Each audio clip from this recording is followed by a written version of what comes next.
All right, circles, here we go. You notice that we have these type of equations. That's an equation for a line. You've learned that before. We also have this equation. That's an equation for a parabola. You've learned that before. So what's the equation for a circle? Looks like this. And by the way, a circle, we're going to have a radius. So if I have a circle that's located right here, it's in quad 1, good, quadrant 1. This would be the center. And then the distance from there to the outside we call the radius. So the equation for the circle is as follows. X minus h, quantity squared,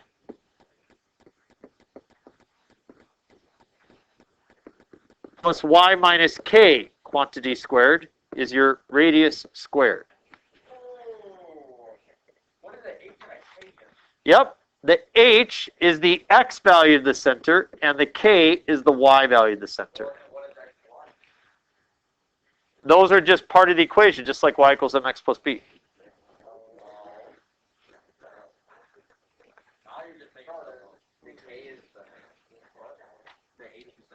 Yep, and the k is the y value of the center. Looks complicated, doesn't it?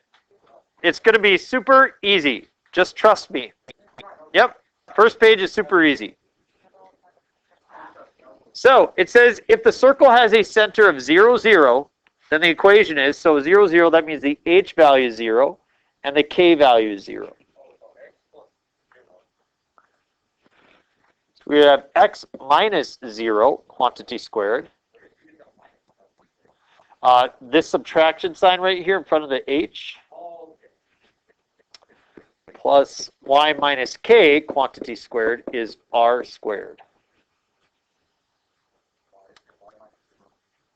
Whoop, I'm sorry. There we go. So what is x minus 0? X. So this becomes x squared plus, what's y minus 0? Y squared is, very good. First to the party on that. Good job. This is the exact same thing as the Pythagorean theorem. Okay. Exact same thing as the Pythagorean theorem. So what we want to do is we want to write an equation for a circle that has the following properties. The center needs to be negative 3, 2, and the radius needs to be 4. So all I do is that's my h value, that's my k value, and that's my r value. X minus h. What would I write if it was x minus negative 3? X plus 3. And then it's y minus k, so it'll be y minus 2 is equal to, and what do we do to the radius value? Good. So please look at the result. The center is negative 3, 2, but you see a positive 3 and a negative 2. You see that? And then the radius is 4, but you square it to get 16. So for the next one, if the center is 0, negative 5, what's that going to look like? If the center starts with a 0, then it's just going to be x squared, right? Then what? Y plus 5 squared equals, and the radius is 1/2. What do you get if you square a half? A half times a half. If I take 1 over 2 times 1 over 2, that's 1 over 4.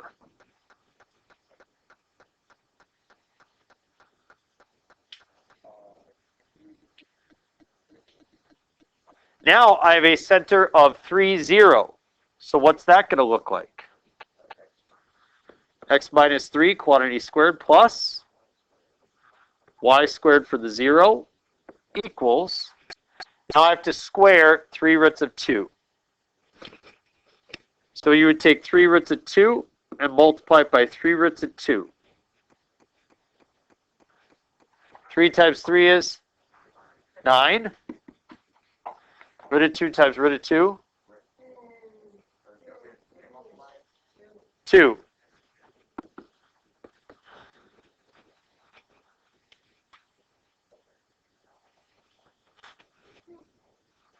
Josh?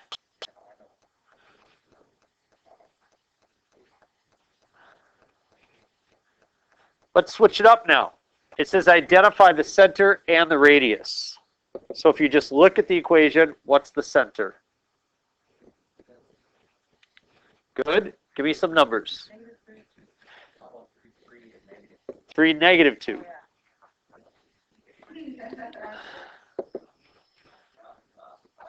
What's the radius?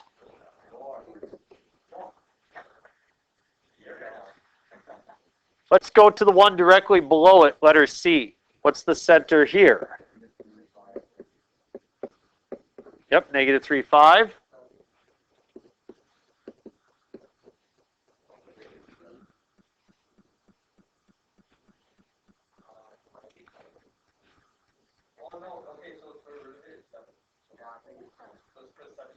Yep. What's the center here? 0, negative 3. The radius, I have to take the square root of. Good. Can we reduce that? What's a perfect square that divides evenly into 48? 4 does, and 16 does as well. 16 goes in 3 times. So what would that give you? Please try letter D on your own. Please try letter D on your own.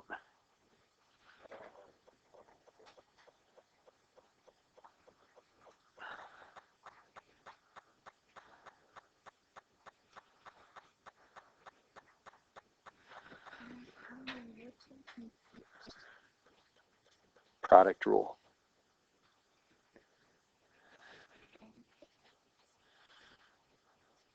That's F, and that's G.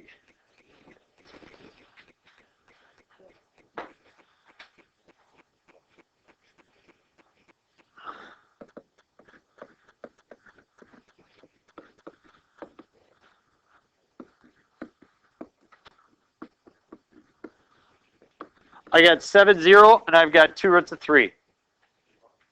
We good? Okay, I told you you'd be able to understand it, right? Let's go to the part that's slightly more complicated.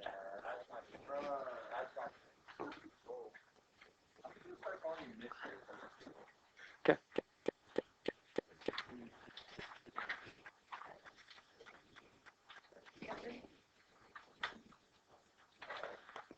My boss said no. Did you? I did today, though. That's a good point. I wish I could go back in time. Go back to the future. All right, here we go. Show the following equations represent circles by placing them in a standard form. Identify the radius and the center. The standard form of circle is x minus h quantity squared plus y minus k quantity squared is equal to r squared. So for the other equations, we were able to just look at it and say, what's the center and what's the radius? Nice and easy. Are you able to just look at this and know what the center is? No, there's no like parentheses with the square thing, right? So we've got to change this a little bit. And what I'm going to do is I'm going to put all my x's first. So I'm going to put x squared and a minus 8x. I'm going to leave some space, and you'll see why in a second, but then I'll put my y's after that. So I've got a y squared and a minus 12y. And then on the end, I'm going to add this 7 over to the other side. So I have equals 7.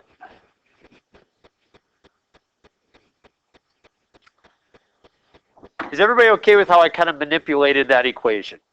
I put my x's together here, then my y's together, and I moved the 7 over. We all okay? All right.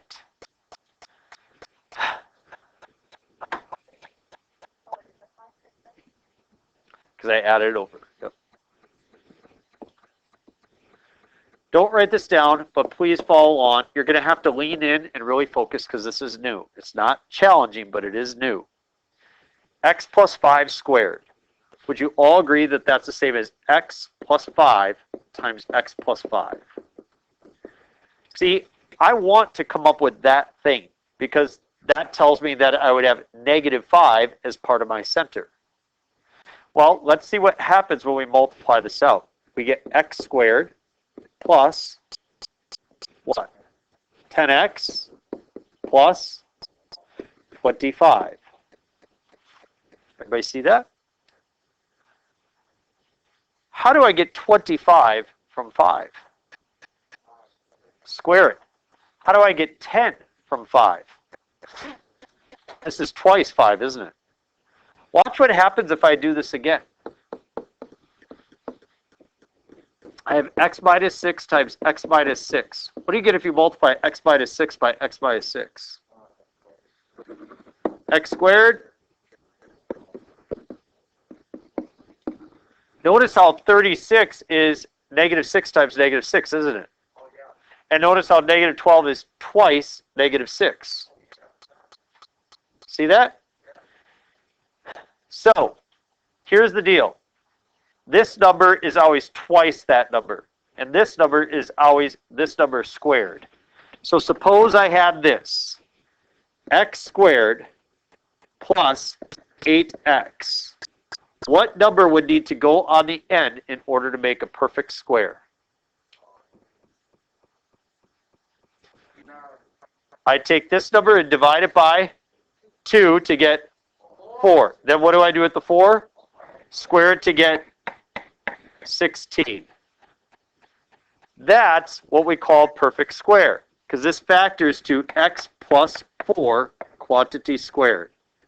Notice, how does 8 compare to 4? And it's that squared. So I'll show you how to do it again. X squared minus 12x. What's 12 divided by 2? 6 squared, 36. So you always take this number, divide it by 2, and then you square it. So let's go to this piece. What is 8 divided by 2? 4 squared. So I add 16. If I add 16 to the left side of the equation, what do I do to the right side? Add 16 as well. Let's go to the minus 12. What's negative 12 divided by 2? Squared. So I add 36. Yep.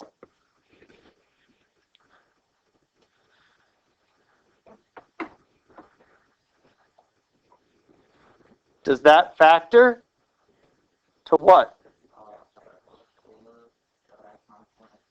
Everybody see it factors to x minus 4 times x minus 4?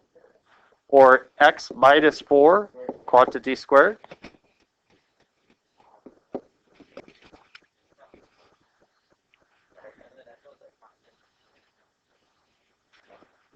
So this one factors to y minus 6 times y minus 6, or y minus 6 quantity squared. What's 7 plus 16? 23 plus 36. Now I can finally tell the center. What is the center? What's the radius?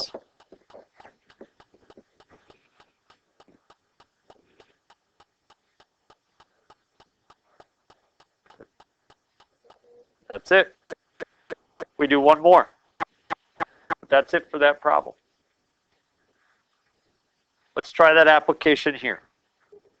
Notice that I only have an x squared. So that's going to stand off right by itself. There's nothing else that goes with it. But then I have a y squared and a minus 6y. What should I do with that minus 7? I'm going to add that 7 over to the other side.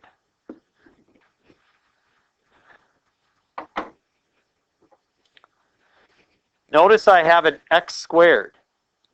Yeah, that's going to be a center of 0 for the x value. So I don't need to do anything there, do I? But for this piece, again, I take 6 and I divide it by to get, and then I square the 3 to get, good.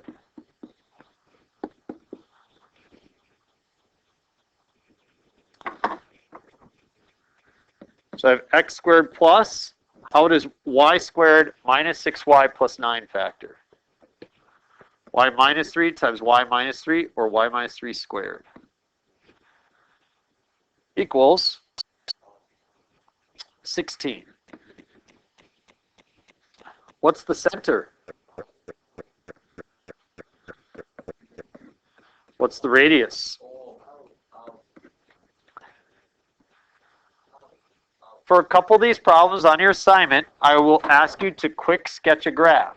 The graph does not need to be anything elaborate at all.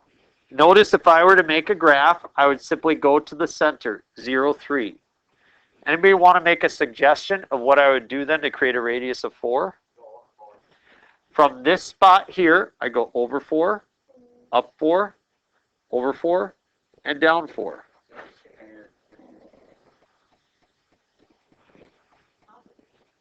Thank you. I appreciate the compliment.